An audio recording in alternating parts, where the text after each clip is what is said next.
নমস্কার, তোমাদের সবাইকে সানা স্মাইল এডুকেশন সেন্টারে স্বাগত জানিয়ে আজকের ক্লাসটি শুরু করছি। আজকে তোমাদের সঙ্গে সমাধান করব তোমরা যারা ষষ্ঠ শ্রেণীর তৃতীয় পর্যায়ক্রমিক মূল্যায়ন পরীক্ষা দেবে তোমাদের জন্য রায় ও মার্টিন প্রশ্ন বিচিত্রা থেকে আজকে সমাধান করে দেখাবো ষষ্ঠ শ্রেণীর ভূগোল বিষয়ে মডেল নাম্বার 1 অর্থাৎ ভূগোল বিষয়ে 1 নম্বর স্কুলের যে সমস্ত ছোট ও বড় প্রশ্নগুলি আছে সমস্ত প্রশ্নের উত্তরের সমাধান করে দেখাবো। চলো দেরি না করে মূল বিষয়ে যাওয়া যাক। তার আগে বলি তোমাদের ষষ্ঠ শ্রেণীর ইতিহাস, পরিবেশ, বাংলা বিষয়ে সমাধান করে দেখানো আছে। তোমরা যারা এখনও দেখোনি আমাদের প্লে লিস্টে গেলে পেয়ে যাবে। চলো দেখো, এক দিকে প্রশ্ন কী আছে, নিরক্ষরেখার দক্ষিণে অবস্থিত সঠিক উত্তরটি হবে মকরক্রান্তি রেখা। 2 দাগ দেখো, 0 ডিগ্রি দ্রাঘিমা রেখার অপর নাম, সঠিক উত্তর হবে মূলমধ্য রেখা, অপশন সি। 3 দাগ দেখো, পৃথিবীর আবর্তন বেগ সবচেয়ে বেশি, সঠিক উত্তরটি হবে নিরক্ষরেখায়, অপশান এ। 4 দাগ দেখো, সূর্যাস্তের ঠিক পরের সময়কে বলা হয়, সঠিক উত্তর হবে গোধূলি, অপশান বি। 5 দাগ, চরমাহপন্ন জলবায়ু দেখা যায়, সঠিক উত্তরটি হবে দিল্লি শহরে, অপশান সি। 6 দাগ, পৃথিবীর মানচিত্রে সমান গড় উষ্ণতাযুক্ত স্থানগুলোকে যে রেখা দ্বারা যুক্ত করে তাকে বলে সমষ্ণ রেখা, অপশান এ। 7 দাগ দেখো, যানবাহন দ্বারা যে বিষাক্ত গ্যাস বায়ুতে মেশে তা হলো কার্বন মনোক্সাইড, অপশান সি। পরবর্তী দেখো 8 দাগ, আর্থ আওয়ার প্রথম পালিত হয়, সঠিক উত্তরটি হবে অস্ট্রেলিয়ার, অপশান বি। তারপরে দেখো 9 দাগ, শব্দের তীব্রতা পরিমাপ করার যন্ত্রটি হলো, সঠিক উত্তর হবে ডেসিবেল, অপশান বি। তারপরে দেখো 10 দাগ কী আছে, দুটি পর্বতের মাঝের নিচু অংশ, সঠিক উত্তরটি হবে উপত্যকা নামে পরিচিত। পরবর্তী প্রশ্ন দেখো 11 দাগের, চা, কফি ও বিভিন্ন ধরনের মশলার চাষ ভালো হয়, এটা উত্তর হবে অপশান সি, পার্বত্য অঞ্চলের মাটিতে। তারপরে দেখো 12 দাগের, অ্যান্টিবায়োটিকের কাজ করে ও চামড়ার রোগ সারায়, এটা উত্তর হবে কালো মেঘ পাতা, অপশান সি। পরবর্তী দেখো 13 দাগ, জলদাপাড়া অভয়ারণ্য যে পশুর জন্য বিখ্যাত তা হলো, সঠিক উত্তর হবে অপশান বি, এক শৃঙ্গ বিশিষ্ট গন্ডার। 14 দাগ দেখো, চা উৎপাদনের জন্য বিখ্যাত রাজ্যটি হলো, অপশান বি, অসম।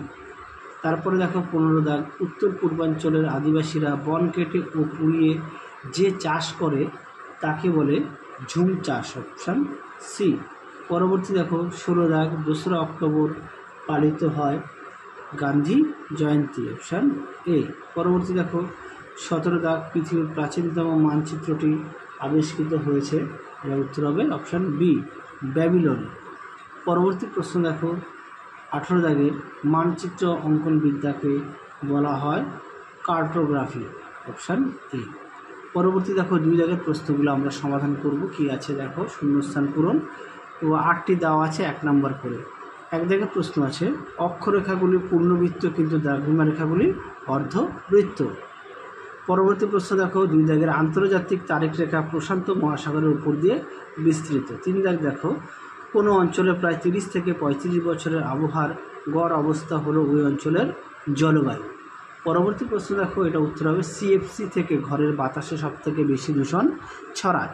5 দাগে দেখো, সমুদ্রপৃষ্ঠ থেকে যত উপরে ওঠা যায় বায়ুর চাপ তত কমতে থাকে। 6 দাগ দেখো, গারো উপজাতি ভারতের ড্যাশ রাজ্যের বাসিন্দা, এটা উত্তর হবে মেঘালয়। 7 দাগ দেখো, তুলো একটি খারিফ জাতীয় ফসলের উদাহরণ। 8 দাগ দেখো, মানচিত্রে হলুদ রং ব্যবহৃত হয় ফসলের ক্ষেত্র বোঝানোর জন্য।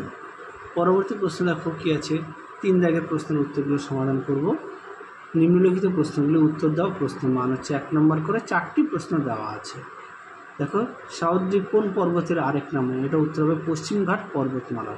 2 দাগ দেখো, দুটি পৃথক গ্লাসে জল গরম করা হচ্ছে, একটি গ্লাসের জলের তাপমাত্রা আছে, বাকিটা দেখে নাও, আমি তোমাদের সমাধান করে দিয়েছি। দেখো 3 দাগ দেখো, গাছের পাতাগুলি কখনো কখনো কাঁটায় পরিণত হয়, এরকম একটি উদ্ভিদের উদাহরণ, এটা হচ্ছে ক্যাকটাস ও ফণিমনসা। পরবর্তী দেখো 4 দাগের, বারাণসী নামক বিখ্যাত তীর্থস্থানটি কোন নদীর তীরে গড়ে উঠেছে? এটা উত্তরটা হবে গঙ্গা নদীর তীরে গড়ে উঠেছে। পরবর্তী দেখো 4 দাগের সংক্ষিপ্ত প্রশ্নগুলো নিম্নলিখিত প্রশ্নগুলো সংক্ষিপ্ত উত্তর দাও। প্রশ্নের মান হচ্ছে 2 নম্বর। 4টি প্রশ্ন লিখতে হবে, 4 দুগুণে 8। 1 দাগে আছে কোন অক্ষরেখার দৈর্ঘ্য সবচেয়ে বড়? এটা উত্তর হচ্ছে নিরক্ষরেখা। নিরক্ষরেখা। পরবর্তী দেখো এর মান উল্লেখ করো, এটা উত্তর হবে 0 ডিগ্রি। 2 দাগ দেখো গ্রাম অঞ্চলের তুলনায় শহরে শব্দ দূষণের প্রভাব বেশি কেন? উত্তরটা দেখো, দেখে নাও। প্রশ্নের উত্তরটা তোমরা এখান থেকে লিখবে, এই পর্যন্ত লিখবে। পরবর্তী প্রশ্ন দেখো কি আছে। পরবর্তী দেখো 3 দাগের প্রশ্ন, হিন্দুদের দুটি ধর্মীয় উৎসবের নাম লিখবে। দুর্গা পূজা, কালী পূজা, বিশ্বকর্মা পূজা, তারপর হচ্ছে রথযাত্রা, স্নানের মেলা। আচ্ছা 4 দাগ দেখো ভারতে অবস্থিত দুটি আগ্নেয়দ্বীপের নাম দেখো। এটা উত্তর হবে ব্যারেন, এটা হচ্ছে নারকন্ডাম। ব্যারেন ও নারকন্ডাম। পরেরটা দেখো কি আছে। 5 দাগের প্রশ্নগুলো দেখো কি আছে। 5-এর 1 দাগ AM ও PM বলতে কী বোঝে? উত্তরটা দেখো। তারপরে দেখো কি আছে, রেল স্টেশনে ঘড়িতে রাত্রি 12টাকে কীভাবে দেখানো হয়? এটা উত্তরটা হবে 24টা দেখাবো, কেননা রেল স্টেশনের ঘড়িগুলো সবই ডিজিটাল ঘড়ি। দেখে নাও প্রশ্নের উত্তরটি, তোমরা এখান থেকে এই উত্তরটা লিখবে। পরবর্তী প্রশ্ন দেখো 2 দাগের, হিমমণ্ডল পৃথিবীর কোন অঞ্চলে দেখা যায় এবং কেন? উত্তরটা দেখো। দেখে নাও প্রশ্নের উত্তরটি, তোমরা এখান থেকে এই অবধি লিখবে। যাদের বই আছে অবশ্যই বই থেকে পড়বে, না হলে তোমরা তোমাদের পাঠ্য বই থেকে অবশ্যই পড়বে।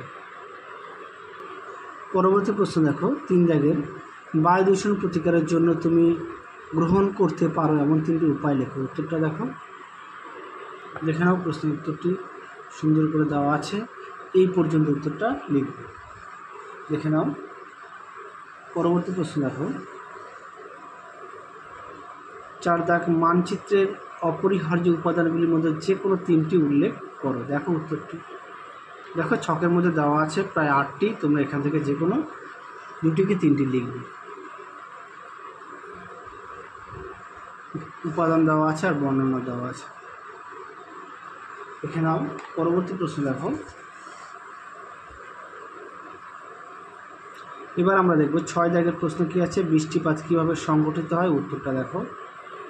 আচ্ছা তার আগে বলি, প্রশ্ন মান হচ্ছে 5 নম্বর, যে কোনো 3টি লিখতে হবে 5 নম্বর। নিম্নলিখিত প্রশ্নগুলো লিখতে। দেখে নাও প্রশ্নটি, বৃষ্টি কীভাবে হয় বা বৃষ্টিপাত কীভাবে হয়? দেখে নাও।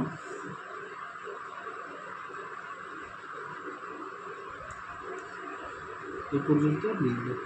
পরবর্তী প্রশ্ন দেখো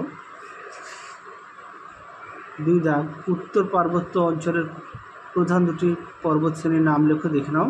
তারপরে দেখো গঙ্গার গতিপথ বর্ণনা দাও। খুব গুরুত্বপূর্ণ প্রশ্ন, খুব আসে পরীক্ষায়। দেখে নাও, গঙ্গা নদীর গতিপথ সম্পর্কে দেওয়া আছে। দেখে নাও, সুন্দর করে পয়েন্ট দিয়ে লিখবে তোমরা, এই পর্যন্ত উত্তরটা লিখবে। পরবর্তী প্রশ্ন দেখো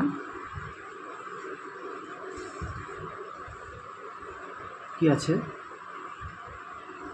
3 দাগের প্রশ্ন, পাট উৎপাদনে অনুকূল পরিবেশ আলোচনা করার। উত্তরটা দেখো। দেখে নাও, পাট চাষের জন্য কী ধরনের জলবায়ু মৃত্তিকা প্রয়োজন? এই পর্যন্ত লিখবে। পরবর্তী প্রশ্নটা দেখো কি আছে। 2টি পানীয় ফসলের উদাহরণ দাও। চা ও কফি লিখবে। তাহলে তোমাদের 6ষ্ঠ শ্রেণীর ভূগোলের 1 নম্বর মডেল সেটে যে সমস্ত প্রশ্নগুলো ছিল সমস্ত প্রশ্নের উত্তরের সমাধান করে দেখিয়ে দিয়েছি। আর খুব শীঘ্রই তোমরা বাকি মডেল সেটগুলো পেয়ে যাবে। দেখতে থাকো আমাদের চ্যানেলটি। আর তোমরা যারা এখনও আমাদের চ্যানেলটি সাবস্ক্রাইব করোনি, তোমাদের কাছে আমাদের বিশেষ অনুরোধ, আমাদের চ্যানেলটি সাবস্ক্রাইব করে পাশে থাকা বেল আইকনটি অল করে দেবে। তাহলে যখনই নতুন কোনো ভিডিও পাঠাবো সবার আগে তোমাদের কাছে নোটিফিকেশান পৌঁছে যাবে। তাহলে চলো আজকের মতো এখানেই সমাপ্ত করছি। আবার দেখা হবে খুব শীঘ্রই তোমাদের পরবর্তী ভিডিওতে। তোমরা সবাই সুস্থ থেকো, ভালো থেকো। আজকের মতো টাটা।